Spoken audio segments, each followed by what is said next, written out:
The key to manifesting your specific person is to stop needing them. Period. That's it. This is the secret, my friend. All other techniques, all other affirmations, visualizations, everything else that you will apply is supposed to get you into that state in which you don't need them anymore, but you're already feeling fulfilled within yourself because you're feeling grateful of everything that you're experiencing together. And so, my friend, my intention in this video is to actually go a little bit deeper, to explore the most limiting belief system that a lot of people believed, including me, that puts us in a position in which we become anxiously obsessed over our specific person, and then we self-sabotage our best efforts to actually experience a long-term healthy relationship with them. So if you're ready to do some inner work and explore this belief system and start letting it go, stay with me until the end of the video, because I'll explain to you exactly how that works, exactly what are the blocks to letting it go. After that, I will give you an example of how one friend applied that, and like when she was able to let go of that belief system, she actually met the love of her life, with whom now they're 2 or more years together, and it's like she's so fulfilled in her relationship. And by the end, I also show you the antidote to becoming obsessed and needy. So that being the case, let's directly begin. What is this belief system? Now you might wonder. Well, this belief system, my friend, is basically the unconscious, the subconscious assumption that most of us have, and most of us has like inherited from our childhood upbringing, that there is not enough love to go around. So I'm not I'm not loved enough. I don't deserve to be loved. There is not enough love for me. And like if there is not enough love, I feel lonely also. So there is also like the fear of loneliness. Both of these belief system, I'm afraid that there is not enough love to go around, and I'm afraid of loneliness because it's like I'm so lonely, nobody wants me. These belief systems puts them in a position in which we become desperately needy of any person who enters our life and shows interest that they like us. Why that happens? Well, because if there is not enough love to go around, when somebody expresses clear interest that they like us, then we become anxiously, possessively attached to them because we do not want to let them go. Because if we let them go, this belief will be proven right. So if for example, we stop fighting for this person to whom we have become so attached, and actually, thanks to our attachment, we start pushing them away. I'll explain in a moment how that works. But if we let them go, this means that this belief will be proven right.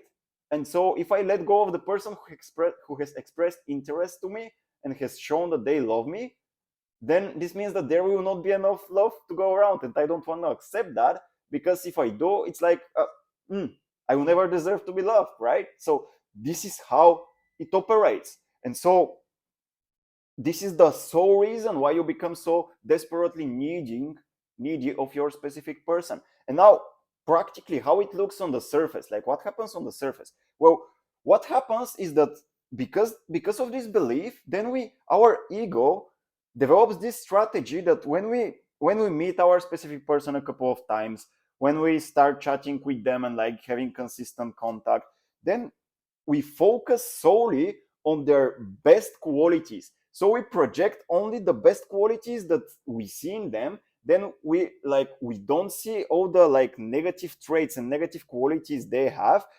And so we assume that all of their character, all of their identity is made up of these best qualities that we have over evaluated, that we have put so much attention on, that we have made more important than they are. And we make them so special by focusing only on their best qualities and not seeing their worst qualities, their bad qualities, their bad character traits.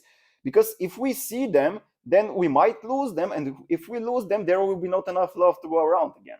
So that's why the strategy that the ego has developed is to over focus, to overestimate, to only put its awareness on what this specific person is like, only on their best character traits, only on their virtuous, positive character traits. And we exclude from our awareness all the negative traits. And so we become naive. not only we become naive, but then we create an idealized image through which we start perceiving our specific person. And now this creates a lot of pressure. They become pressure. They feel pressured because we put them on a pedestal and we subconsciously start expecting of our specific person to always behave in their best light, in their best, like through the lens that we see them. And since we see only their best qualities and we reject, we exclude their negative qualities, we then see an idealized version of themselves, which is not their real beingness, it's not their real self. And we put them on a pedestal, we make them more special than they are, we overestimate how important they are to our life because there is nobody else who would love us if we let them go, right? That's why this strategy works. And so the effect that this has on your specific person is that they feel pushed away. Why they feel pushed away? They feel pushed away because you're trying to manipulate them. You're unconsciously trying to manipulate them by seeing only the best in them and not accepting their real self, not accepting their humanness, their humanity. Because obviously all of us are humans and all of us have both our positive traits and both our negative traits. And if we exclude our negative traits, in the way we see our specific person and we solely focus on their positive traits, what happens is that they'll feel pressured and they feel like you can even see them, you can even hear them say this out loud if you are curious enough of what they experience inwardly. They will say to you they don't feel they can share with you and they cannot invest emotionally in that relationship because you're almost taking their you're almost doing that for them also. You're like putting extra effort to invest emotionally because you see them as this idolized, really idolized, put on pedestal, really special version of who they are. You're not seeing the reality of them, and so you're investing so much of your energy and attention to maintain the the moving forward, like the development of this relationship. And so they don't have the chance to also invest in you emotionally and they feel pushed away. They feel that they can be their real self. They feel that they need to pretend who they are around you, and you also need to pretend who you are around them. You basically also start to show only your best positive character traits, and you're not showing your real humanity, your real humanness. You're not showing the whole of your beingness, because again, this part of you, like this inner fear of yours, still holds the idea that there is not enough love to go around. And since you don't want, since like we're afraid of accepting that, taking responsibility for that, then we only see the best in our specific person to prove to ourselves that we shouldn't ever let them go, because if we do, there will not be enough love to go around. But the problem with holding on to these belief systems is the effect it has on your specific person, and the effect that it has is that they'll feel pressure. They'll just feel pulled up. They'll push. They'll pull away. They'll not. You don't give them the opportunity to invest emotionally in the relationship you're building together, and so you're self-sabotaging, my friend. And this happened to me for like many years, and it's like it has happened to a lot of people. A lot of people hold on to this idea, and now the way you can let go of that, and now I'll share with you a story of like one of my friends that entered in a really deep romantic relationship with her specific person, and now it's like she feels so fulfilled inside of this relationship. But initially, in the first couple of months when they were dating, she did the same. She was basically projecting only his best qualities, seeing them, being attached to them, and so he was pushed away. He was pulling away from like going out with her, and so she felt almost as if he's playing games with her. He wasn't playing games, but she was unconsciously putting them on a pedestal, and that's why he was pulling away. And so eventually they were going on like that for 1 or 2 or 3 months, and then she felt so frustrated, so overwhelmed of how needy and like anxious and possessive she was. And then she eventually decided to just let it all go, to accept the fact that he might not be the best partner for her, that he might not like be around in her life, that maybe things will not move forward with him. And so then she started seeing the reality of him. She fully let go. She surrendered her attachment. And for a while, she went no contact. And so after that, by the way, if you need help with no contact, you can definitely check out this video in which you understand like how you do no contact the right way so that it works. Because there are like 4 rules that you need to follow if you go no contact with somebody. So I'll attach the video here. You can check it out afterwards. So after going no contact, eventually, because they were also from different cities, eventually he then came to Varna, which is the city where she lived in, and like he just asked her one day whether she wants to go out or not. And so like since she was surrendered already, she wasn't thinking about them. Like for 2 weeks consistently, she was letting go. She was no contact, and so like it's almost as if the relationship they were building so far restarted. It reached a stage in which it started from nothing again. And so when he came to her city and asked her to go out on like just a walk, she was first feeling, do I want that? Oof, no, I will become attached. But then she was, but I surrendered. And so she found that some of her feelings started, of her attached feelings started coming up again, but then she surrendered. So she surrendered them again. And she said to herself, well, okay, if I have already accepted that he might not be in my life and we might not develop a relationship together in the future, then I can just go out with him and share all my feelings vulnerably, honestly, genuinely. And so she did that. They went out, and on that, it wasn't a date, it was just like going out with a friend already. And so she shared all of her feelings. She shared everything that she was attached to. She's shared. Oh, my English is great, by the way. She shared how she was feeling hurt when he wasn't giving her enough attention and validation.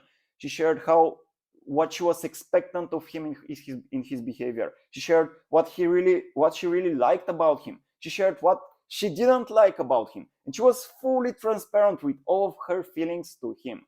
And so this is exactly what he needed to hear, because he was an avoidant attachment style, which means that whenever he feels pressured, he'll just move away. And this is what was happening. He was consistently feeling pressured because of her, and he was pulling away. And so when she shared all of her feelings with him transparently, not holding anything back, then what happens is he started investing more into her in the relationship they started building. And so from there things started moving forward, and from there both of them were investing in that relationship. And like 1 or 2 months later, when they consistently started going out again, they actually entered in a romantic relationship, which now it's like they're in a relationship for 2 years already, and it's already doing great. But she needed to reach that stage of complete surrender, going no contact, being fully honest and vulnerable and genuine with her feelings, with her man, so that he was able to understand her intentions clearly. And now he was also able to invest. So she needed to stop needing him so that she can actually manifest a relationship with him. And this, my friend, is exactly how it works. So you need to reach that stage of I don't need my specific person if you are really looking forward to building something serious with them.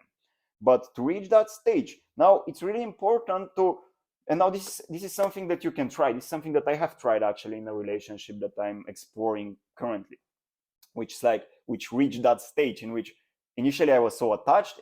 I was like the only one, or like investing more than my specific person was. And so now we are in a space, like in a place in which we gave ourselves a little bit of space. And so basically exactly the same thing I explained to you, this belief system, it's like I experienced that again recently. And so here is something that I tried, and here is something that it's basically really beautiful. If you try this exercise, you'll be able to let go of needing your specific person, because you will start seeing them for who they are, and not for who you idealize them, not for the pedestal on which you've put them, not through the image you've created of them, which is idealized, right? So here are basically 11 qualities that somebody needs to have for you to even consider a long term healthy relationship with them. And so I'll explain, I'll share with you these qualities, and then it's like, if you want to try this exercise after watching this video, you can write them down and start contemplating on each of those qualities and ask yourself, does my specific person possess that quality? Because if he doesn't, is it possible that he is not the best fit for a long-term relationship, for a person with whom I would want a long-term relationship? And if this is the case, can I give him more space and stop needing him? Because firstly, I understand that this is pushing them away, and secondly, I see now that if he doesn't possess all of these qualities, or at least half of them, the chances we will enter in a long-term relationship are really low. So here are the qualities that you need, like, from your partner. These are the qualities that make up an amazing partner for a long-term relationship. So these are not like, this is not confidence, it's not charisma, it's not oh, I have so great connection with them. No, this is like, this is what you need from your partner to actually have a long-term relationship with them. So first of all, there is kindness. So they need to be kind. They need to, in a way, yeah, they need to have this kind attitude towards you. It's like, instead of being, let's say, aggressive, or like being or like offensive or something like that, they need to be kind. They also need to show some empathy. So is your specific person being kind? Like, if you look fully objectively through what you have experienced already, are they being kind? Are they empathetic? This is the second one. Are they showing empathy? Are they willing to, like, to be there for you? Are they showing compassion? Are you able to also experience negative feelings with them when you're around them? Are they like helping you through that process? Are they showing compassion, or are they just caring about themselves? So are they showing up for you? Are they consistently showing up for you? Like, they're investing, they're emotionally investing, they're like contacting you, they're like sharing how important you are for them. Are they showing up? Next one, are they reliable?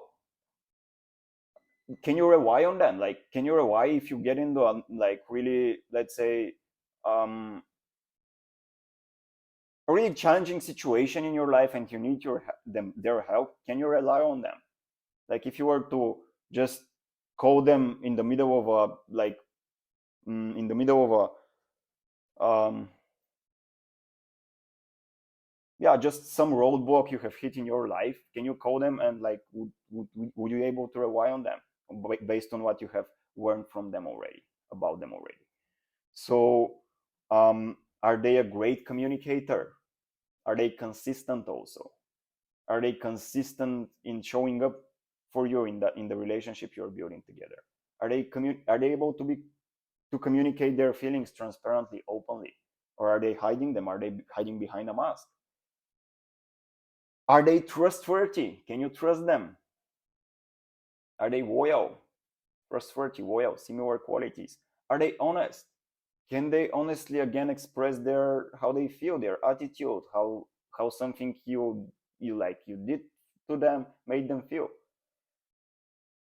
Are they also able to, do they care, are they a great teammate? Yeah, this is important, because if you want to have a long-term relationship with your specific person, you also need to be friends, not only romantic partners. So are they a great teammate? Are they like supporting you? Do you see the potential of doing something together? And last, do they care about your day and the challenges in your life, and do they want to support you through them? Again, all of these are the qualities that make up a partner with whom you can have a long-term romantic relationship. So instead of just needing your specific person and being attached to them, ask yourself this question objectively. Like, go through every single one of those qualities, stay with them, and ask yourself, look, okay, is like, does my specific person possess that, or do they not? Because if they don't, why? Like, why are you being attached to them? Why do you need them so much? And the chances are that you might need them just because of this belief system that you're letting go of. And so if this is the case, it's so much easier to just completely let go of all of your neediness to them and open yourself up to qualifying them more deeply. to qualify them, to like give them the opportunity for them to also invest in that relationship, to also show some of their like real value, real gifts that they can give to you in the relationship you're building together. Because if you just become attached to the image you have of them, in this idealized version you see of them because of this belief system, then first of all, my friend, you're pushing them away because they feel pressured from your attachment to that image, and it's a form of, again, it's a form of manipulation. And secondly, they might not even be a good fit, so you might be wasting time together. So what you can do to not waste time is, well, learn, let go, learn, see if they're really a good fit, contemplate on these qualities, and see if there is like a reason for you to be attached, or is it solely because you're afraid that there is not enough love to go around. Because if they possess, let's say, at least 6 of those qualities of the 11 of them that they shared, then it's good, then it's great. But if they possess, let's say, 5, 4, 3 of them, then they might not even be a good fit for a long-term relationship. So it might just be a better idea to let them go. That being the case, my friend, this is the key. It's like you need to stop needing your specific person and start choosing your specific person. Choose them. Do you want something like to experience something long term together, or do you not? It's like, do they possess the qualities they need for a long term relationship, or do they not? And so, something else, another resource that I have that could help you with that is the 3 questions healthy boundaries framework, which you can check out down in the description below. It will also help you and give you it will also give you 3 more questions which you can contemplate to connect with your boundaries, and then start sharing them transparently, so that you surround yourself only by conscious, uplifting, and meaningful relationships with the people in your life. That being the case, my friend, thank you so much for watching. Hope you found this video to be helpful. If this is true, like it, comment down below, let me know what you have got out of it, what are the epiphanies you have, if you have been able to let go, let's say, at least a little bit of this belief system that I was explaining, sharing how it works.